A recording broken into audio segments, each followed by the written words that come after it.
నేను ఇంటర్ చదివేటప్పుడు నాకొక ఫ్రెండ్ ఉండేది. తనకి మ్యారేజ్ అయిపోయింది. వాళ్ళ బావని పెళ్లి చేసుకుంది. ఫస్ట్ అయితే బాబు పుట్టాడు. సో, బాబు పుట్టిన 3 ఇయర్స్‌కంట బాబుకి సర్జరీ అనేది చేసినారంట. ఇప్పుడు మళ్ళీ ఆమె ప్రెగ్నెంట్. మళ్ళీ భయపడుతుంది. నేను మేనరికం చేసుకోవడం వల్ల ఎందుకో తెలియదు కానీ మా బాబుకి సర్జరీ జరిగింది. మళ్ళీ పాపకు కూడా ఎలా పుడతదేమో భయపడి డాక్టర్‌కి చెప్తే డాక్టర్ అయితే టెస్ట్ చేసినారంట. ఇది చేయించుకోవడానికి కన్ఫర్మ్‌గా చెప్పలేదంట. మీ ఇష్టం అని చెప్పారంట.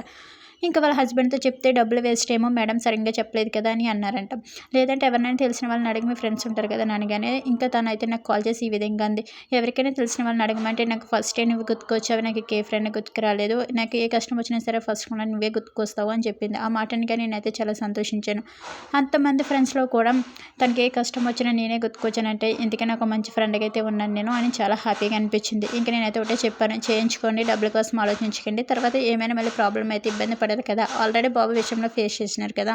టెస్ట్ చేసుకోమని సలహా ఇచ్చాను. నేను చేసిన పని మంచిదైతే నా ఛానల్ సబ్స్క్రైబ్ చేసుకొని వీడియోకి లైక్ చేయడం మర్చిపోకండి ఫ్రెండ్స్.